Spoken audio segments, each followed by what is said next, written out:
10 సంవత్సరాలు ముఖ్యమంత్రిగా ఉన్న పెద్ద మనిషికి వ్యక్తికి నోటీసులు ఇచ్చారని మీరు అంటున్నారు ఈరోజు. అవునా? నోటీసులా? దేనికోసం? ఎప్పుడు ఏర్పాటైందా ఈ సిట్టు? ఈ కొత్త ప్రభుత్వం వచ్చిన తర్వాత దాదాపు సంవత్సరంన్నర దాటింది కదా. 2 ఏళ్ళు అవుతుంది. అది 2 సంవత్సరాలు అయింది.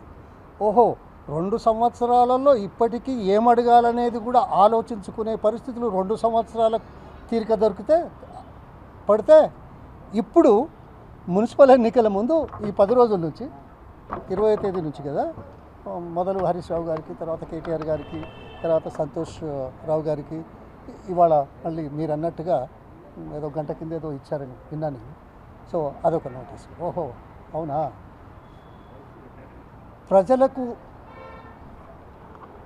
వాస్తవాలు తెలియజేయడానికి చేస్తున్న అంశాలు ఒకటైతే ప్రజల దృష్టిని మరల్చడానికి చేసే విషయాలు మరో రకంగా ఉన్నాయనేది చాలా స్పష్టంగా ఉంది. ఇప్పుడు రాజకీయ పార్టీలు ఏంటి? ప్రజల పక్షాన ఉండాలి, అంతే కదా. ప్రజలకు ఇచ్చిన వాగ్దానాలను ఏ మేరకు నెరవేరుస్తున్నామనే ఆలోచన ప్రభుత్వంలో ఉన్న వాళ్ళకు ఉండాలి. ప్రతిపక్షంలో ఉన్నవాళ్ళు ఏ మేరకు చేస్తున్నారనేది ఆలోచింపజేయడానికి ప్రజల ముందుకు వస్తుంటారు. నేను ఒక్కటే మాట్లాడుతా, ఏమయ్యా, రేవంత్ రెడ్డి గారే కదా అంతా నడిపేది, సరే ముఖ్యమంత్రి. 10 సంవత్సరాలు ప్రతిపక్షంలో ఉన్న కాంగ్రెస్ పార్టీ ఎప్పుడైనా, ఎన్నడైనా, ఏ రోజైనా, ఏ వేదిక మీదనైనా బీఆర్ఎస్ పార్టీ లేకుంటే చంద్రశేఖరరావు గారు ఫోన్ ట్యాపింగ్ చేస్తున్నారు, ఎందుకు చేశారు, ఇది మంచిది కాదనో లేకుంటే న్యాయ విరుద్ధమో లేకుంటే చట్టబద్ధమో కాదని ఎన్నడైనా, ఎప్పుడైనా, ఎక్కడైనా అడిగారా? మీరే చెప్పండి, మీరే సాక్ష్యం మీడియా.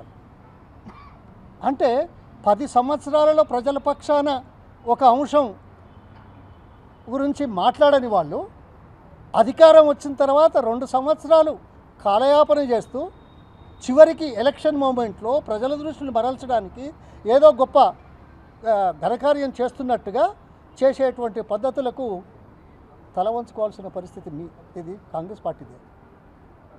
సరే, పిలిచారు, మాట్లాడారు, తప్పులేదు, ఓకే, చెప్పారు.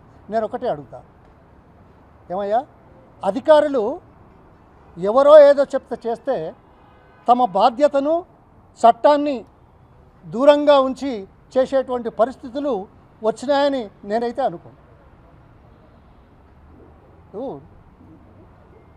ముఖ్యమంత్రి స్థాయిలో కొంతమంది ఉండొచ్చు, మంత్రుల స్థాయిలో కొంతమంది ఉంటారు, లేకపోతే పోలీసు వాళ్ళు ఎప్పుడు ఏం చేసినా చట్ట పరిధిలో చేయాలి కదా.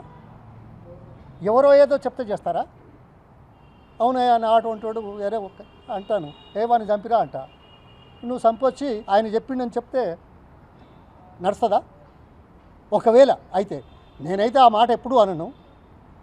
తర్వాత ప్రభుత్వంలో ఉన్నవాళ్ళు పెద్దలు చట్ట వ్యతిరేక కార్యక్రమాలు చేయమని అధికారులకు చెప్తారు అనేటువంటి దౌర్భాగ్య పరిస్థితి ఉంటే మీ ఆలోచన ఏ మేరకు సమంజసం అనేది ఆలోచించాలి. ఇవాళ ఎలక్షన్ జరుగుతున్నాయి, అసలే తక్కువ సమయం ఇచ్చారు. ఆ తర్వాత ఇవాళ నామినేషన్లు జరుగుతున్నాయి, రేపు నామినేషన్ లాస్ట్. ఈ సందర్భంలో గత ప్రభుత్వంలో 10 సంవత్సరాల తర్వాత 2 సంవత్సరాల సిట్ సమావేశాలతో ఏర్పాటు చేసిన తర్వాత ఎన్నికల ముందు దోషులుగా నిలబెట్టడానికి చేసే మీ కుటిల ప్రయత్నాలు, చిల్లర రాజకీయాలు ప్రజలు గమనిస్తున్నారనేది చాలా చూడాల్సిన అవసరం. అందుకే వీటితో అయ్యేది లేదు, పోయేది లేదు. ఆయనే కదా చెప్పింది, మొన్న ఢిల్లీలో ఎక్కడ అన్నాడు కదా, ఏమని, సరే నిఘా వర్గాలు ఏదో చేస్తుంటారు వాళ్ళు అని. వాళ్ళు చేసిన దానికి రాజకీయ నాయకులను బాధ్యులు చేయడం ఏ మేరకు సబబు? ఈ మాత్రం ప్రజలు అర్థం చేసుకోలేరు అనుకుంటున్నారా? ప్రజల ముందుకు ఇప్పుడు చూడండి, ప్రభుత్వాల పనితీరును ప్రశ్నించడం ప్రతిపక్షాలు చేస్తుంటాయి. ఈరోజు మీ స్కాములు చూడండి ఎన్ని బయటకు వచ్చాయో. 10 సంవత్సరాలు ప్రతిపక్షంలో ఉన్నప్పుడు మరి ఈ మాట ఎందుకు రాలేదు అనేది ఒకటి. ప్రజల పక్షాలు నిలబడి ఏదో ప్రభుత్వం తప్పు చేస్తున్నది అని ఎప్పుడైనా, ఎన్నడైనా అనని వాళ్ళు తాము ఇచ్చిన హామీలు 420 మరి అది 420 అంటే మళ్ళీ రెండో నెంబర్ అవుతుంది 490నా 420 420ఏనా అది కూడా 420. ఓ ఐఎమ్ సారీ, హామీలు 420, మనిషి అదేనా ఇచ్చిన వాళ్ళు? ఇక ఇంకేదో ఇక అదంతా నాకు తెలియదు. ఇదంతా తెలిస్తే గిట్లుంటాం అంతే కదా. అందుకోసం చాలా పొరపాటు. ప్రజలు తీవ్రంగా గమనిస్తున్నారు, తీక్షణంగా చూస్తున్నారు. దీనికి అంటే ప్రాయశ్చిత్తం తప్పదు రూలింగ్ పార్టీకి. మీరు ఏది చేసినామని గర్వంగా ప్రజల ముందుకు వచ్చే పరిస్థితి లేదు అనేది చాలా స్పష్టంగా తెలుస్తున్నది. వీటికేం భయపడాల్సిన అవసరం లేదు, దీనివల్ల అయ్యేది లేదు. కాకపోతే కాలయాపన, మీకు ప్రజలకు కొంత సమయం ఇవాళ హాట్ ఉంటుంది మీకు అంతే కదా. మీడియాలో ప్రజలు దీని గురించి మాట్లాడుతుంటారండి. అందుకోసమే కానీ ఏదో మేలు చేద్దామని లేకుంటే ఏదో చట్టబద్ధమైన కార్యక్రమాలు మేము చేస్తున్నాము లేకుంటే మిగతా వాళ్ళు చేస్తలేరు అని చెప్పడానికి చేసే ప్రయత్నం దొంగ ప్రచారం తప్ప ఇంకోటి.